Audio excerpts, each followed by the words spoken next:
عمل کے قابل 4 باتیں، اے بیٹے اوپر بیان شدہ 4 باتوں سے پرہیز کرنا، لیکن جو کام کرنے کے ہیں وہ بھی 4 ہیں اور مناسب ہوگا کہ ان کی پوری حفاظت کرے۔ وہ یہ ہیں: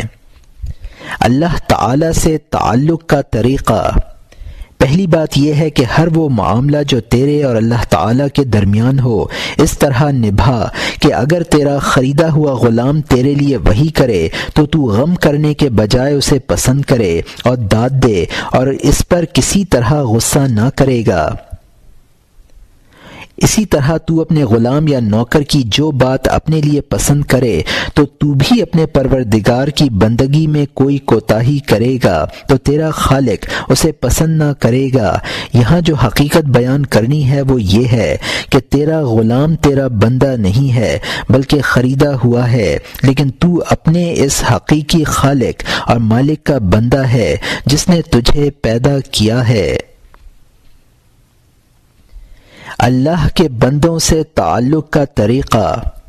دوسری بات یہ کہ جو معاملہ تیرے اور اللہ کے بندوں کے درمیان ہو اسے اس طرح نبھا کہ اگر وہ تجھ سے ویسا ہی کریں تو اسے پسند کرے اور اس پر رنجیدہ نہ ہو، جیسے کہ فرمایا گیا ہے فَلَا يَكْمِلُ الْإِيمَانَ عَبْدِي حَتَّى يُحِبُّ لِسَائِرِ النَّاسِ مَا يُحِبُّ لِنَفْسِهِ۔ ترجمہ: میرے بندے کا ایمان ہرگز مکمل نہیں جب تک وہ تمام انسانوں کے لیے بھی وہی چیز پسند نہ کرے جو خود اپنی ذات کے لیے پسند کرتا ہے۔ مطالعہ کی تلقین۔ تیسرے یہ کہ اگر تو اپنے علم کو بڑھانا چاہتا ہے اور کوئی علمی کتاب پڑھنا چاہتا ہے تو یہ سمجھ کہ اب تیری عمر 1 ہفتے سے زیادہ نہیں، اس حالت میں تجھے کس قسم کا علم فائدہ بخشے گا، بس تو اس علم میں مشغول ہو۔ اگر تجھے خبر ہو کہ تیری زندگی 1 ہفتے سے زیادہ نہیں ہے تو اس ہفتے میں ایسی علمی کتابیں ہرگز نہ پڑھے گا جن میں تجھے مناظر، اصول و کمال، مذہب و لغت، صرف و نحو، شعر و عروض، طب و نجوم، غزلوں کے دیوان اور مضمون نویسی یا اسی قسم کی دوسری معلومات حاصل ہوں۔ اس کی وجہ یہ ہے کہ تو یہ سمجھ رہا ہے کہ یہ علوم اب کوئی فائدہ نہیں پہنچائے گا، اس لیے پورے ہفتے تو دل کے مراقبے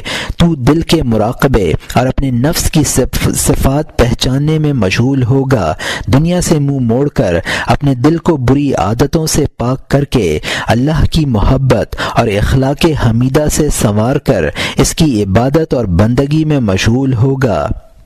یہ ہو سکتا ہے کہ تو اس ہفتے دن یا رات کو کسی کے پاس نہ جائے، حالانکہ یہ امکان بھی نہیں ہے کہ گویا تو اسی دن یا رات میں انتقال کرے۔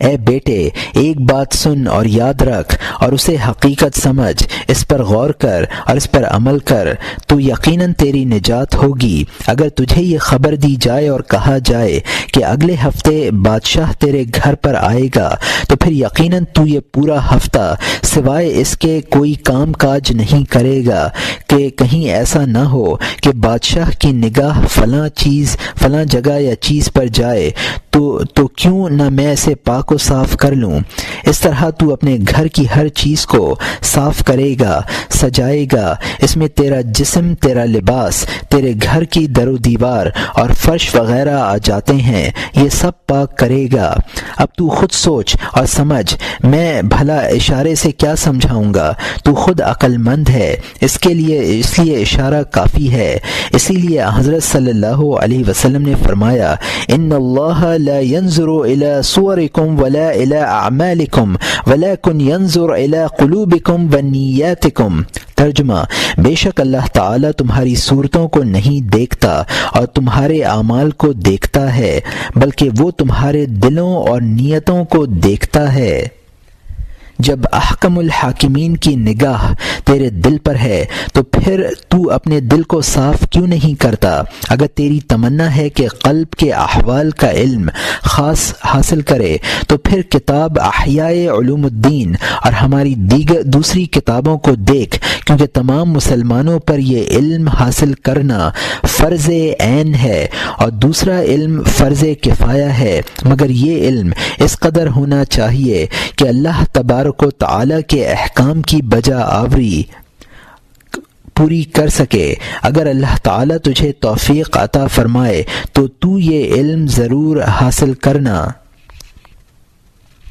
نمبر 4، خوراک کا ذخیرہ نہ کرنا۔ چوتھی بات یہ ہے کہ تو اپنے اہل و عیال کے لیے دنیا کے مال سے 1 سال سے زیادہ کی خوراک جمع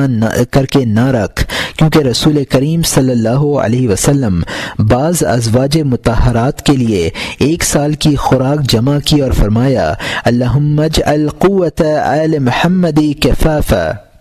ترجمہ، اے میرے اللہ، محمد صلی اللہ علیہ وسلم کی اہل و عیال کی خوراک میں کفایت فرما۔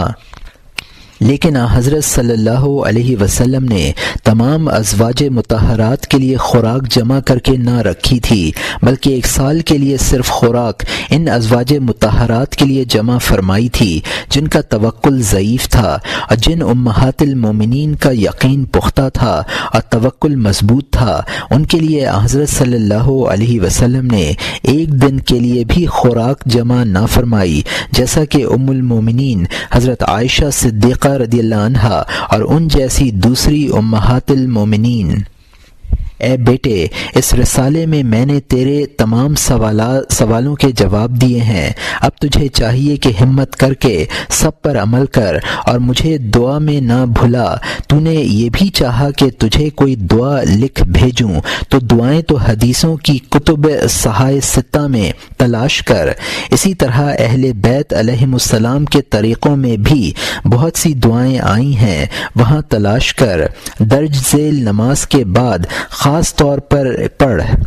اللہم انی اسألک من النعمت تمامها ومن العصمت دوامها ومن الرحمت شمولها ومن العافیت حصولها ومن العیش ارغد ومن العمر اسعد ومن الاحسان اتم ومن الانعام اعم ومن الفضل اعز به ومن اللطف اقرب ومن العمل اصلح ومن العلم انفع ومن الرزق اوسع اللہم کل ولا تكن علينا اللهم اختم لنا بالسعادة اجعلنا واحقق بالزيادة اعمالنا واقرن بالعافية غدونا واسالنا واجعل الى رحمتك مسيرنا ومالنا واسبب سجال عفوك على ذنوبنا ومن علينا بصلاح عيوبنا واجعل التقوى زادنا وفي دينك اجتهادنا وعليك توكلنا واعتمادنا ثبتنا على نهج الاستقامة وعدنا في الدنيا من موجبات الندامة يوم القيامة وخفف عنا ثقل الأوزار وأرزقنا عيشة الأبرار وأكفنا واصرف عنا شر الأشرار واعتق رقابنا ورقاب آبائنا وأمهاتنا ومن النار والدين والمظالم يا عزيز يا غفار يا كريم يا ستار يا حليم يا جبار يا عظيم يا قهار يا الله يا الله يا الله يا رحمن الدنيا ويا رحيم الآخرة برحمتك يا أرحم الراحمين صلى الله تعالى على خير خلقه محمد وآله وأصحابه أجمعين والحمد لله رب العالمين۔ ترجمہ، یا الہی، میں تجھ سے تیری نعمتوں کے اہتمام یعنی کثرت چاہتا ہوں، اور پاکیزگی میں سے اس کی ہمیشگی چاہتا ہوں، اور رحمت میں سے اس کا شامل ہونا، اور تندرستی میں سے اس کا حاصل ہونا، اور رزق میں اس سے اس کی کشادگی، اور زندگی میں سے اس خوشحالی، اور عمر میں سے اس کی سعادت، اور احسان میں سے اس کی تکمیل، اور انعامات میں سے وہ انعام جو سب سے زیادہ عام ہو، اور فضل میں سے وہ فضل جو سب سے زیادہ شیریں ہو، اور لطف میں سے وہ لطف جو سب سے زیادہ عنایت والا ہو، اور اعمال میں سے وہ عمل جو سب سے زیادہ اچھا ہو، اور علم میں سے سب سے زیادہ فائدے والا علم، اور رزق میں سے سب سے زیادہ کشادگی والا رزق چاہتا ہوں۔ یا اللہ تو ہمارا ہو جا، یعنی ہمیں فائدے عطا فرما، اور ہمارے اوپر بوجھ نہ ڈال، یعنی ہمیں نقصان کا منہ نہ دکھا۔ یا اللہ ہماری عاقبت سنوار دے اور ہمارے اعمال درست فرما دے، ہمارے صبح شام کو خیر و عافیت سے ہمکنار فرما، اور ہمارے گھر اور ہمارے مال و اسباب کو اپنی رحمت سے ہمکنار فرما، اور ہمارے گناہوں اور عیبوں کو اپنی عفو و درگزر کی چادر سے ڈھک دے، اور ہمارے عیبوں کی اصلاح فرما کر ہم پر احسان فرما۔ اے اللہ تیری ہستی پاک پر ہمارا اعتماد اور توکل قائم رکھ۔ اے ہمارے پروردگار تو ہمیں دین میں استقامت اور ثابت قدمی عطا فرما، تو ہمیں دنیا میں ایسے کاموں میں سے اپنی پناہ میں رکھ جو قیامت میں شرمندگی اور ندامت کا سبب بنے، اور ہمارے گناہوں کا بوجھ ہم پر ہلکا کر، اور ہمیں نیک لوگوں والی زندگی عطا فرما، اور تو ہمارے لیے کافی ہو جا، اور ہمیں بدکار و غلط کار لوگوں کے شر سے محفوظ فرما، اور تو ہماری گردنیں اور ہمارے آباء و اجداد کی گردنیں دوزخ کی آگ سے قرض سے اور ظلم و ستم سے آزاد فرما۔ اے بڑی عزت والے، اے بخشنے والے، اے کرم کرنے والے، اے عیبوں کو ڈھکنے والے، اے بردبار، اے زور والے، اے عظمت و بزرگی والے، اے قہار، اے اللہ اے اللہ اے اللہ، اس دنیا میں مہربانی کرنے والے، اے آخرت میں رحم کرنے والے، اے سب سے زیادہ رحم فرمانے والے، تو اپنی رحمت کے طفیل زیادہ رحم کرنے والا ہے، اور محمد مصطفیٰ صلی اللہ علیہ وسلم پر جو کہ تمام مخلوق میں برگزیدہ ترین ہستی ہیں، اور ان کی آل پر اور ان کے تمام صحابہ کرام پر ہمیشہ رحمتیں اور برکتیں نازل ہوں۔ تمام تعریف اللہ تبارک و تعالی کے لیے ہے جو تمام جہانوں کا پروردگار ہے۔